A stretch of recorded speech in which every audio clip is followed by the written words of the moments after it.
Des mamans en sont sûres. Un médicament a empoisonné leurs enfants. La dépakine, un médicament efficace pour traiter l'épilepsie, mais dangereux pour le fœtus. Si j'avais su que pour mes enfants ça allait être néfaste, jamais j'aurais pris ce médicament. Malformation, troubles du développement, autisme. Aujourd'hui, ces mamans accusent pourquoi personne ne leur a rien dit. C'est ça le scandale.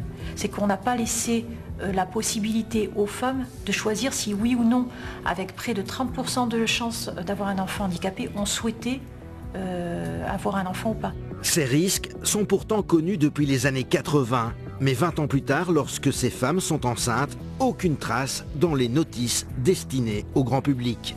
On dit de consulter le médecin. Donc et le médecin, est-ce qu'il est censé être au courant, lui? Oui, puisqu'il est marqué sur les notices scientifiques. On fait confiance à nos médecins, à nos neurologues. C'est à eux à nous faire passer aussi l'information. Donc, s'ils ne le font pas, qui le fera? Alors, qui est responsable? Aujourd'hui, des procès sont en cours en France et en Belgique.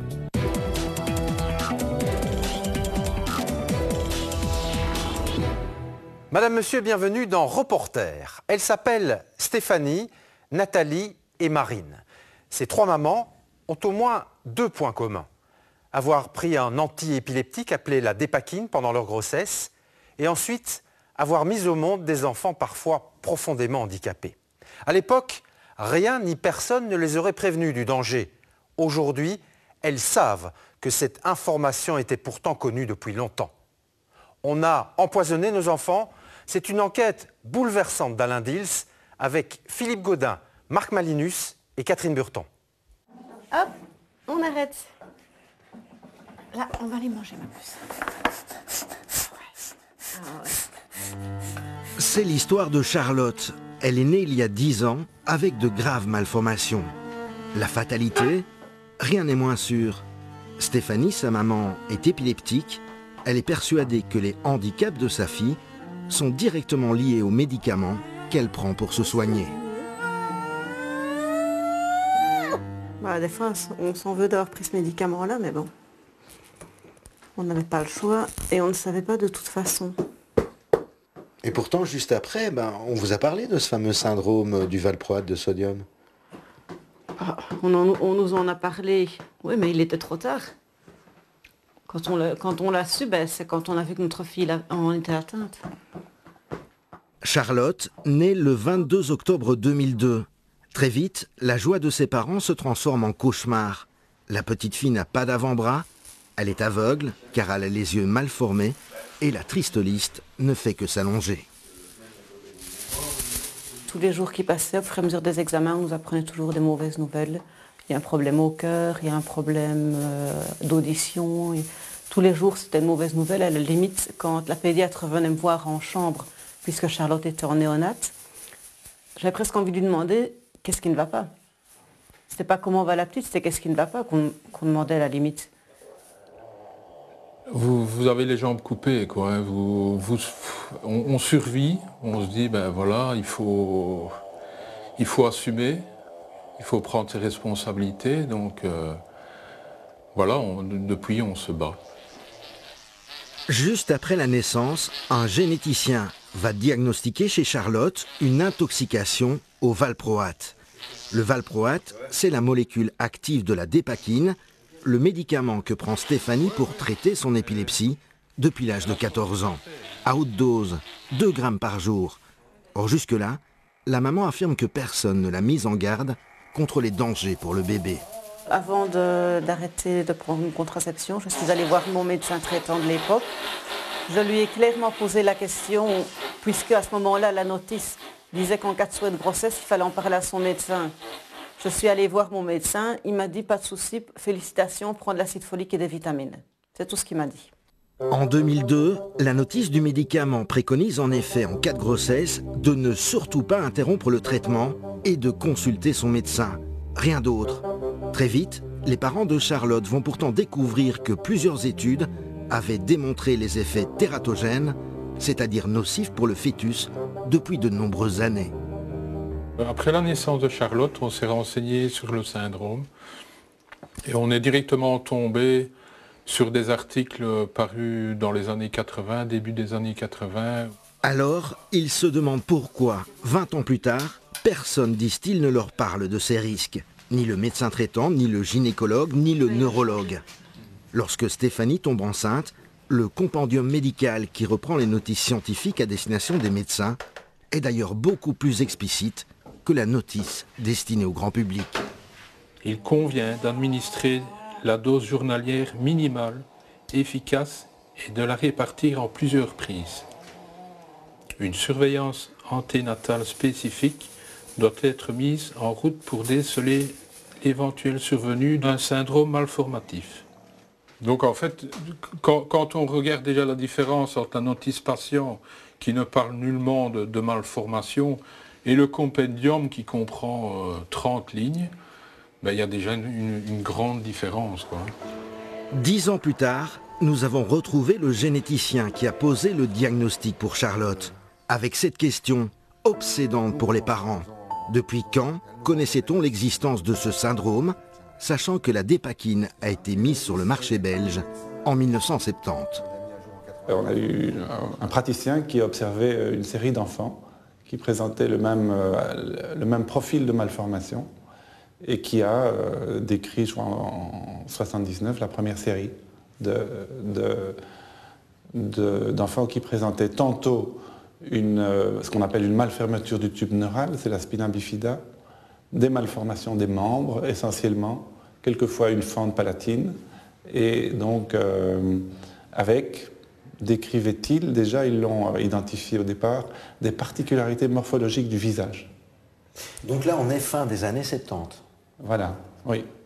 Mais comme toujours en médecine, il y a d'abord une publication scientifique, qui est le point de départ, et puis au départ de cela, l'information diffuse, plus ou moins rapidement, et le public est souvent le dernier à en être informé. Là, encore une fois, inutile de commenter sur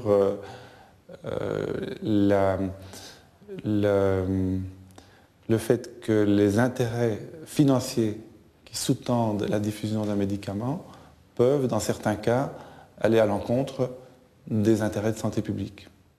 Dans les années 2000, un autre scientifique de renom s'intéresse de très près à la dépakine.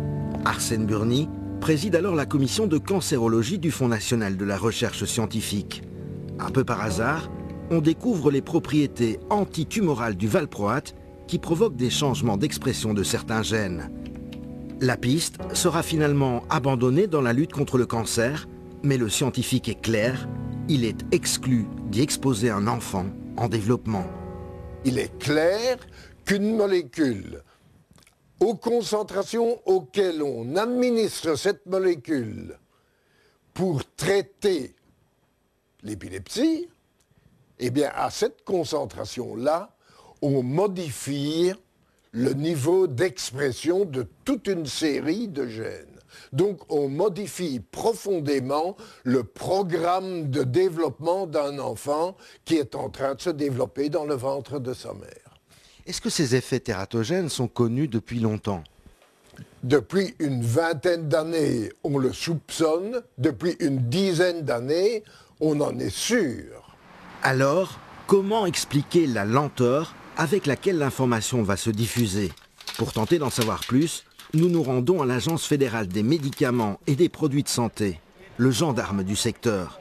Ici, dans un premier temps, on nous affirme que les notices de la dépakine ont été modifiées dès les années 80. Les cas ont été rapportés début des années 80, et comme je l'ai noté ici dans le tableau qui est à votre disposition, la première mention dans les notices chez nous, c'est 84. En fait. Mention de malformation, rare cas de malformation du tube neural lors de l'administration, donc cette spina bifida. Et sur quelle notice? Notice de la dépakine belge en 84, première mention. Et qu'est-ce qu'on marque en 84? Rare cas de malformation du tube neural. Donc sur la notice, pour le public belge et du public, oui, bien sûr. Et par la suite, la notice va encore être modifiée à plusieurs reprises. Elle est modifiée en 82, 84, 87, 92, 94, 98, en 98, en 2003, j'ai mis toutes les... et 2003 et 2008. Mais de quelle notice parle-t-on exactement? Lorsque nous leur montrons celle qui était à la disposition des parents de Charlotte en 2002, revirement de situation. Sans vouloir vous embêter, est-ce que vous pouvez jeter un œil par exemple sur cette notice mise à jour en 2002 et voir ce qu'il est marqué concernant la grossesse? Cette notice est une notice belge? C'est une notice belge, oui, mise à jour en 2002. Oui, quand je vous parle de notice, et moi je parle, je crois qu'il faut le dire, de notice scientifique. Hein, donc tout ce que j'ai dit ici, c'est la notice scientifique. Ça, c'est la notice pour le public. Donc, oui, mais je vous ai bien demandé si on parlait de la notice pour le public. Non, non, ici j'ai parlé de la notice scientifique. Donc en fait, tous les renseignements qui doivent être connus par le médecin, qui lui permettent d'avoir une conduite la plus appropriée. Et le public ne doit pas être informé de... Parce que là, on est en 2002, je ne vois nulle part trace de possibles malformations sur la notice. Hein. Ne doit pas être interrompu. Consultez votre médecin d'expérience actuelle qu'il n'y a pas d'inconvénient pour une mère. Ah oui, là on parle d'allaiter son bébé. On dit de consulter le médecin.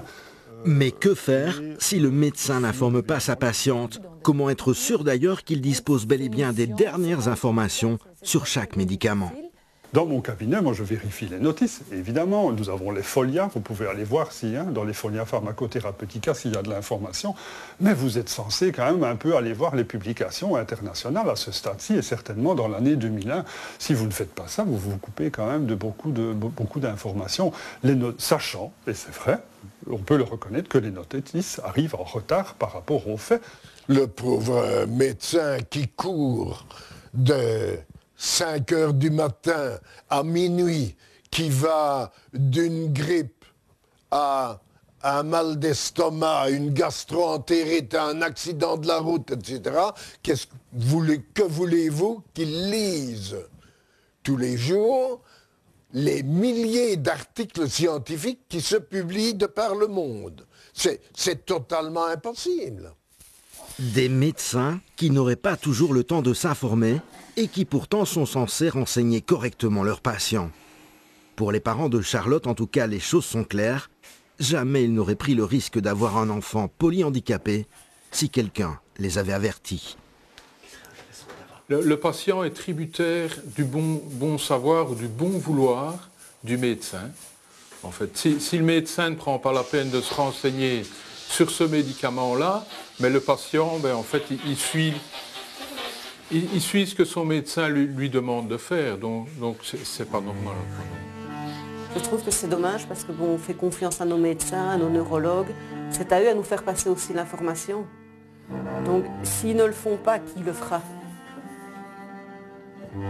Et si on vous avait dit que ce médicament risquait de provoquer ces malformations, qu'est-ce que vous auriez décidé? D'abord voir s'il n'y avait pas un autre traitement qui me permettrait d'avoir un autre enfant sans risque. Mais jamais vous n'auriez souhaité avoir Charlotte si on vous avait dit? Non. Non. Parce que c'est quand même fort lourd. Alors, qui est responsable? En 2007, ils ont décidé de déposer plainte contre la firme pharmaceutique, contre l'État belge, contre le neurologue, le gynécologue et le médecin traitant. Les médecins déjà, tous les trois indépendamment, je leur avais posé la question de savoir s'il n'y avait pas de problème en cas de grossesse sous dépakine.